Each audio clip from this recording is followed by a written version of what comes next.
Happy Monday to all of you. Thanks for joining me. As always, Everything Pat's a New England Patriots podcast. I love the question from NBC Sports Boston that I saw late last week over the weekend.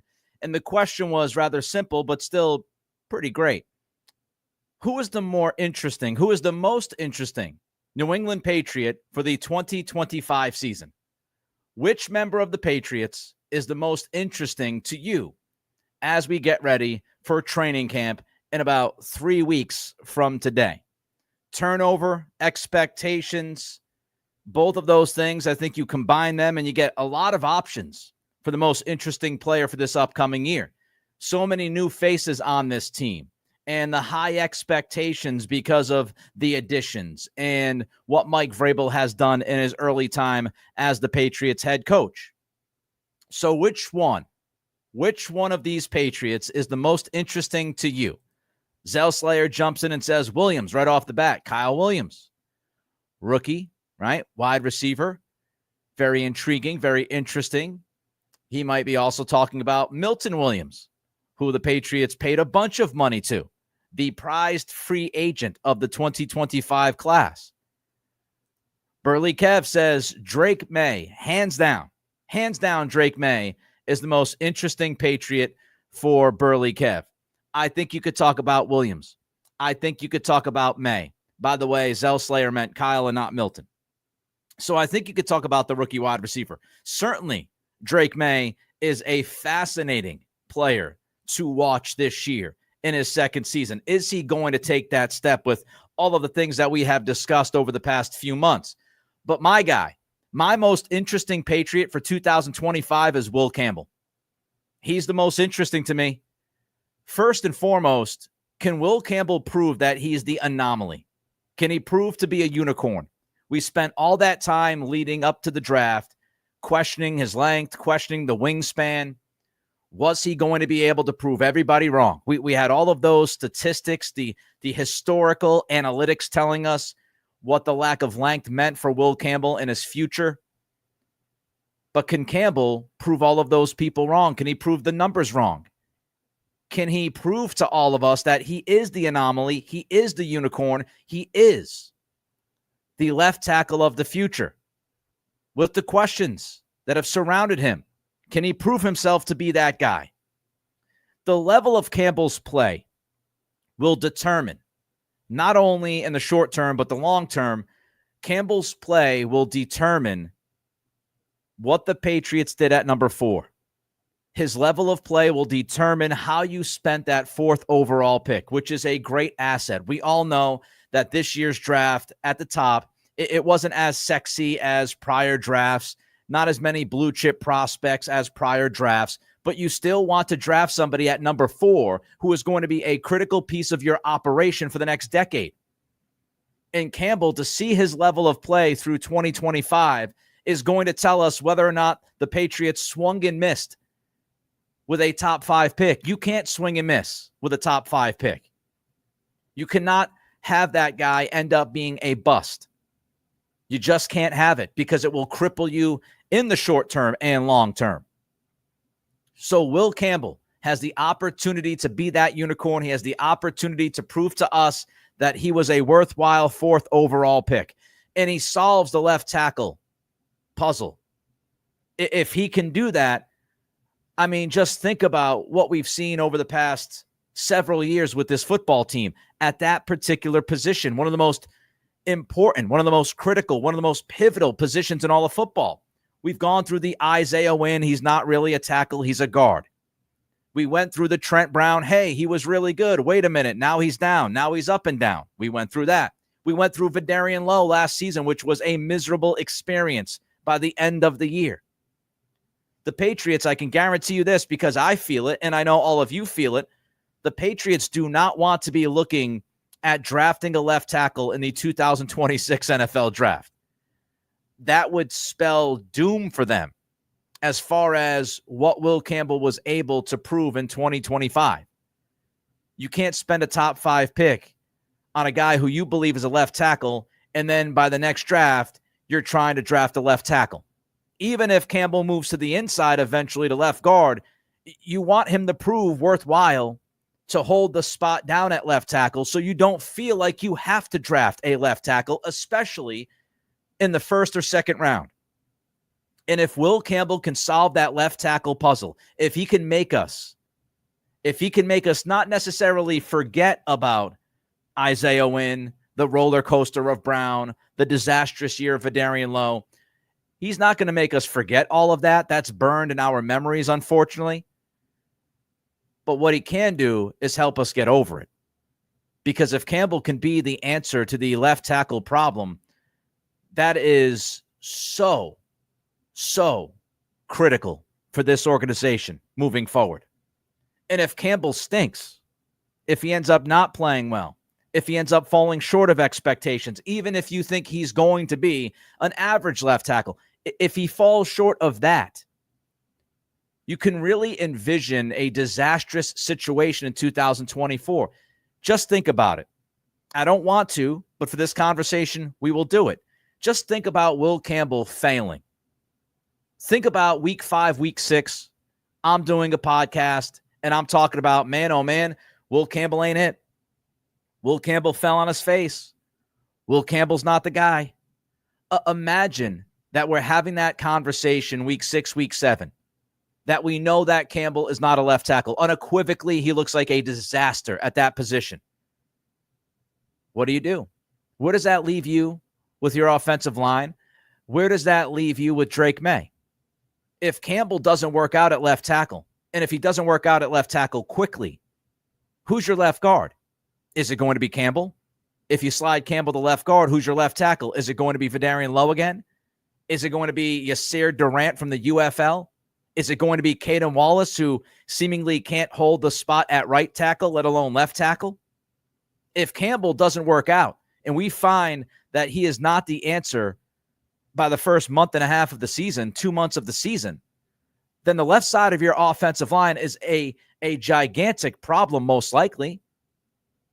I'm not going to sit here and trust Cole Strange to be that answer at left guard. I don't have 100% confidence in his ability to give you 17 games of really good football on the offensive line. So if Campbell falls short, you don't know what you have at left guard. And then Garrett Bradbury, what do you have at center? And if Campbell is failing at left tackle, you're going to help Campbell at left tackle. If Josh McDaniels has to choose, he's going to choose to help his left tackle. You can't help everybody. You can't help the left tackle, the left guard, and the center. You have to pick and choose wisely. So to me, Will Campbell is the most interesting New England Patriot for the 2025 season. I want to know, who is your most interesting Patriot for 2025 as we get ready for camp? Don't forget, as you throw your answers in to the chat, don't forget to comment. You can easily do that by answering the question, right? Don't forget to click that thumbs up as you watch us. Either it's the live stream or on demand. Those thumbs up still help us an awful lot. So don't forget to like, don't forget to comment, and don't forget to subscribe. Trying to hit 7,000 subscribers. Hopefully we get there by camp. You can help us out by liking, commenting, subscribing, and of course, Spotify, Apple Pods, our friends over there, rate, review, and follow us. Let me see what we got here. Gerard, Edward, I hope to God Will Campbell is amazing as everyone thinks. I don't know if people think he's amazing. I don't think people are predicting him to be amazing. I would say that they hope he's at least above average. I really liked the pick. I didn't love the pick. All of you know that. I'm not going to sit here and tell you that Campbell is going to be terrific or amazing. I just hope that he's capable of holding down the left tackle position adequately enough where you're not putting your head up against the wall and trying to smash it with the hammer as you watch on Sunday. And by the way, for Gerard, he says he can't wait to see Travion Henderson. I think Henderson is an interesting name. I think a lot of people are excited to see him. I'm excited to see him. Easty Rick says they need to draft another tackle if there's a great one available to them. I could disagree with you more. I'm guessing he says I couldn't disagree with you more. And then he corrects it. Yes, he meant couldn't disagree with you more. Look, they can draft a tackle, but if Will Campbell is good enough at left tackle, you're not drafting another left tackle. Doesn't make much sense. Why would you do that? Why would you spend the 4th pick in the draft to draft a left tackle? Then he proves that he's a good enough left tackle to start there for you. You're going to spend another top pick on a left tackle? Makes zero sense, Rick. Now, right tackle, yeah, we can have that conversation. Absolutely, 100%. We can easily have that conversation. But I'm not going back-to-back belly-to-belly with left tackles in the first round if Will Campbell holds his water. Doesn't make any sense. Not to me. Maybe it makes sense to you. Doesn't make any sense to me whatsoever.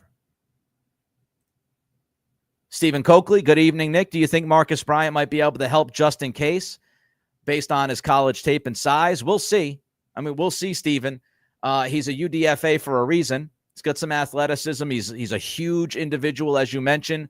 You know, played left tackle for Missouri. They didn't feel the need to, make any changes up front. They could have easily put Armand Membu to the left side. They decided not to do that.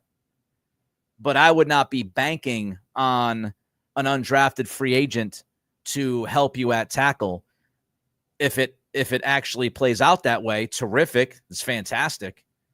But I'm not going to sit here and tell you that we should expect much of anything from Marcus Bryant. I think it's more likely he ends up on the practice squad as a developmental guy. All right, let's continue with my thought that Will Campbell is the most interesting Patriot in 2025. If he plays below average football or badly, it will put the Patriots in a position where they can't hope that he magically turns it around. And then that's when we bring in Easty Rick's thought process of you draft a tackle. I would agree with that if Will Campbell proves not to be the guy this year. You can't sit around and wait for Will Campbell to figure it out in 2026. If he plays average, below average, or just straight up bad football, you have to pivot. You've got to pivot because what you can't do is go into 2026 with your fingers crossed that Campbell's going to figure it out, and then you have a left tackle. Because if Campbell comes back for his second season and he is as bad, if not worse, than he was in 2025, then you are royally screwed. And you just can't continue to move forward with an unknown at left tackle. You just can't do it. It impacts your quarterback. So that's why I think it's so crucial. We could talk about a lot of different guys. We could talk about Kyle Williams. We could talk about Henderson. We could talk about a lot of other guys on this team. But if those guys fail, they don't play good football, you can move forward with somebody else. You can go find somebody else, right? I mean, if Travion Henderson doesn't end up being as good as we hope that he will be, you can go out and find a running back next offseason. If Kyle Williams is the umpteenth wide receiver who doesn't fulfill the potential that the Patriots seemingly believe that he has, if that's the case, then you go right back into the wide receiver pick'em hat and hope that you find a guy that ends up being the non-Jalen Polk, N'Keal Harry, etc.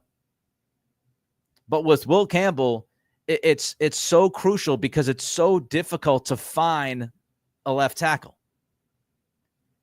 We've talked about this before, and it was one of the major reasons why I thought the Patriots picking Will Campbell was a smart gamble, because it's just extremely difficult to find a young left tackle who you can plop into that spot and say he's the answer for the next 10 years. There's not a lot of alts running around. There's just not. College football offensive line play is not very good. NFL line play is not very good. So you got to hope that Will Campbell's that guy. Because if he ends up not being that guy, the Patriots have to show urgency to fill that position. And we're still looking at wide receiver one, the alpha wide receiver. We're still looking at that hole to be filled. You're still hoping to find a blue chip prospect for a defensive end, a pass rusher. Maybe Keon White ends up being that guy. Maybe not. So to have to put left tackle at the top of the needs list again next offseason would be a brutal reality for Mike Vrabel and this front office, and especially your young quarterback. It would be brutal. Now, as far as in season, I love the idea of watching Campbell week to week. I want to see the development. He's going to have some very difficult challenges early in the year. We talked about that going back a few weeks ago on the podcast. You can check it out in the archives. We broke down Campbell's early season challenges, and I'm going to be excited to see him go out there. And if we see, even if it's incremental progress from week 1 to week 3 to week 5, if we're seeing those steps in his progression, then you start to feel really good about his chances of being that guy. And to watch him grow. I love watching young players develop.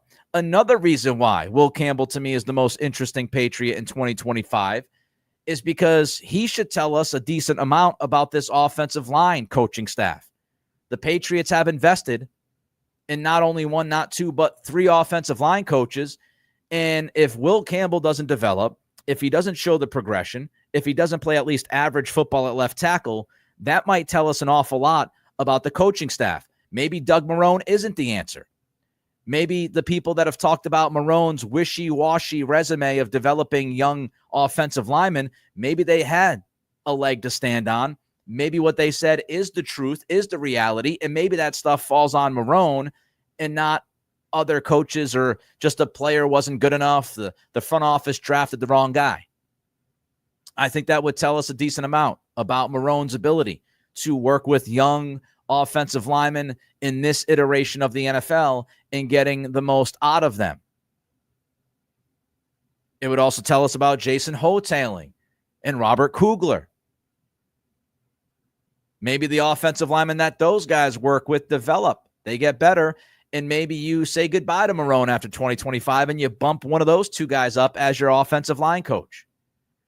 So if Will Campbell is showing that progress, if Will Campbell nails down the tackle position, it's huge for Campbell. It's huge for Maye. It's huge for the offensive line. It's huge for the offensive line coaches. It's huge for this offense. It's huge for Josh McDaniels. He is such a critical piece if he can make this work. And if you could walk away from the 2025 season saying that Will Campbell is an on the field and off the field anchor for your football team, it would answer so many important questions that we have had the past couple of years, and so many questions that we would have moving forward the next few years.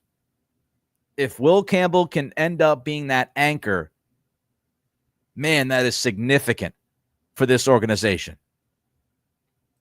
Another Gerard jumps in. I have faith in Campbell. I think people are overthinking the measurements. He played great 3 years in a row at LSU. Let's not overthink it until he gives us a reason to on film. Well, I don't want to relive the Campbell conversation as far as what he did at LSU. You know, you can look at the sack numbers. The sack numbers are great. Some of the film, though, there are legitimate questions about him handling speed. I've discussed this not only on this podcast, but also Locked On Patriots. You know, during camp, it looks like in OTAs, a mandatory minicamp, it looks like Campbell has been able to handle some of the speed and has been able to handle the inside rush. Now, there are no pads on, and these pass rushers are going to be able to take more than 3 or 4 steps when we get to training camp. That's when we really see. That's when we really see what Will Campbell looks like. Oh, Gridiron. Marcus Bryant was not a UDFA. You are correct. I'm sorry. I misspoke. He was drafted in the 7th round. I don't take it as you being a smart aleck. Thank you. Thank you for correcting me. Yes, he was a 7th round pick. I should have known that. I do know that. I should have said it instead of UDFA. But I appreciate you, Gridiron, helping me on this Monday. So Campbell's huge. But let's talk about another offensive lineman. Let's talk about somebody else who could end up being a dark horse for this offensive line. And maybe this is what I was thinking when I mentioned Marcus Bryant as a UDFA. Greg Bedard wrote recently that Jack Conley is a dark horse at left guard. At OTA's mandatory minicamp, Jack Conley stood out to Bedard. We know that Bedard speaks to many people within the Patriots organization. And I would imagine that those people are telling Greg that so far so good for Conley. So Jack Conley from Boston College, a dark horse to be your starting left guard. I don't know if that is bad news for Cole Strange. I don't know if it's, these other guys are not playing well, so it opens the door for Conley, or if Conley is just playing at a higher level than people anticipated, showing some of that potential. Now, if Conley is going to be a guy that is a dark horse, if he has a chance to be your starting left guard, the first question I ask is, how young are you willing to go on the offensive line? Are you willing to go that young? Because hypothetically speaking, let's just say that Jack Conley, hypothetically, starts at left guard this year. That means you have a rookie left tackle, you have a rookie left guard, and if Garrett Bradbury doesn't play good football, you might be practically forced to start Jared Wilson.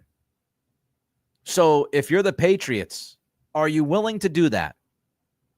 Are you willing to start an offensive line? Imagine week one. Imagine week one with 3 rookies: Campbell, Conley, and Wilson. Are you confident? Are you confident enough? Now, if Wilson beats out Bradbury, if Wilson gets on the field at training camp, then it is what it is, as they say. He's the better option. He outplays Bradbury. He earns the job. He starts at center. But that's going to be a lot to ask. 3 of your 5 offensive linemen in their rookie seasons. And then your right tackle in his mid-30s, coming off of his worst year in a few years, and coming off of a surgery in Morgan Moses. That's a lot to ask for 3 rookies to hold down the fort, so to speak. So that's the first question I have about Conley being a dark horse to start at left guard, according to Greg Bedard. Second thing, Mike Vrabel mentioned Cole Strange's versatility going back several weeks ago with the media. And I wonder if that plays a role. I have to imagine that plays a role when we discuss Conley, because Conley does have the versatility. Conley can play tackle, he can play guard. And maybe that's the thought process. So even if he doesn't make the team as the starting left guard, maybe Conley has an inside track to a roster spot because of his ability to play outside and inside on the O-line. So if you have an issue, if you're dealing with something, if you're dealing with an injury, Cole Strange has an injury history. Morgan Moses, as I mentioned, in his mid-30s. Caden Wallace is not necessarily winning people over. Layden Robinson has not had a good OTA or mandatory minicamp. Looks like, he's shooting himself in the foot over and over and over again. So if you have somebody like Conley, even if he's not your starting left guard, he's capable of playing multiple positions. He technically could play 4 of the 5 positions on the O-line. And I just have to imagine that Vrabel and Marone and McDaniels, I have to imagine that they love the idea of that kind of versatility. It absolutely helps Conley. If you're looking at Conley versus Marcus Bryant, for example, does Conley give you more than Bryant because of that versatility? Something to think about. And it would soften the blow. If Jack Conley, if we get to training camp and he's good enough to at least be in the starting left guard conversation, it does soften the blow of Layden Robinson and Caden Wallace if those guys continue to fall down the depth chart. And we're talking about cutting those 2 guys as we get closer to the end of training camp. Well, now you're cutting, a 3rd-round pick in Caden Wallace, and you're cutting a 4th-round pick in Layden Robinson from the 2024 draft. And you might end up cutting Jalen Polk. I mean, you could see the 2nd-round pick, the 3rd-round pick, and actually both 4th-round picks, because Javon Baker's on the outside looking in. I mean, that would be catastrophic. We could look back at the 2024 draft, and before the 2025 season kicks off, rounds 2 through 5 are just blown out. Just donezo. So that would be a problem. But it would be less of a problem if Conley is capable of being an offensive lineman for your team this year, because you brought him in as a UDFA. So if you could fill the hole that was created by a swing and a miss on a 3rd-round pick, if you can fill that hole with a UDFA, you don't feel as badly. Of course, we want Wallace to work out. We want Layden Robinson to work out. But if that's not the case, if Conley is capable of taking a spot, then you say, man, we at least we were able to survive and get somebody in here. And it didn't cost us a 3rd-round pick or a 4th-round pick. Burley Kev, if all healthy, I suspect it'll be Campbell, Strange, Bradbury, Onwenu, Moses. I think that is certainly the starting 5 right now on paper. But, from what I have read, it's not as if Cole Strange was electric at OTAs and mandatory minicamp.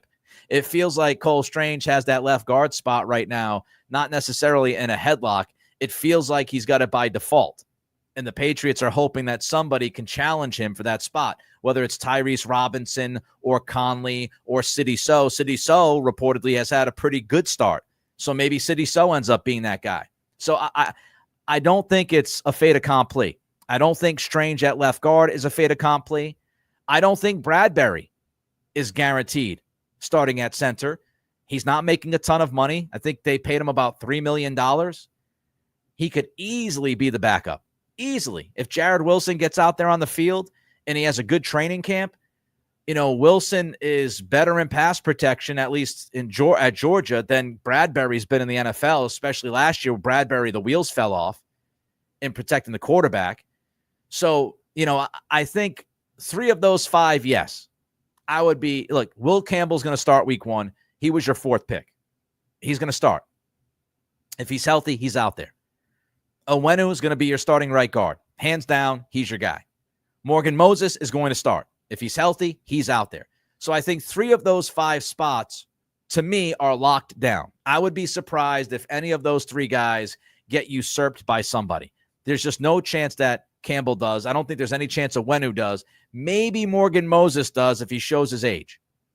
But I would say those 3 guys are the lockdown offensive linemen.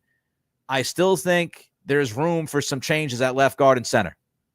I would not be surprised if we see those changes. But Wilson's got to get on the field, and we'll see the left guard. Left guard is still fascinating to me because I do think it's one of the best competitions in camp. Not as far as level of players that you have, just the competition. I think you still have 3 or 4 guys that could start at that spot week 1. And right now, Cole Strange is the dude that's penciled in, but he is penciled in.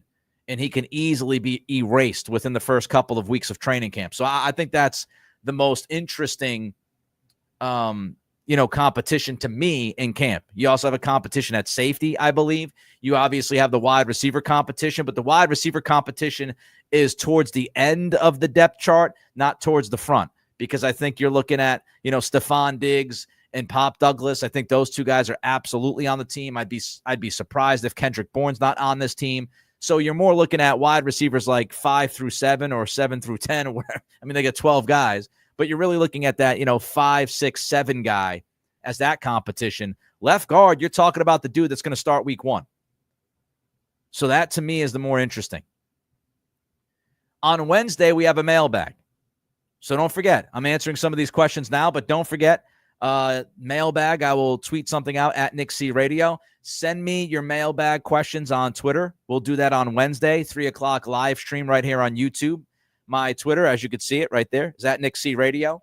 Don't forget to like, don't forget to comment, and don't forget to subscribe. Let's try to get to 7,000 subscribers by training camp.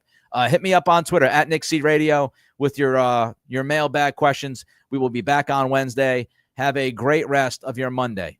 Peace.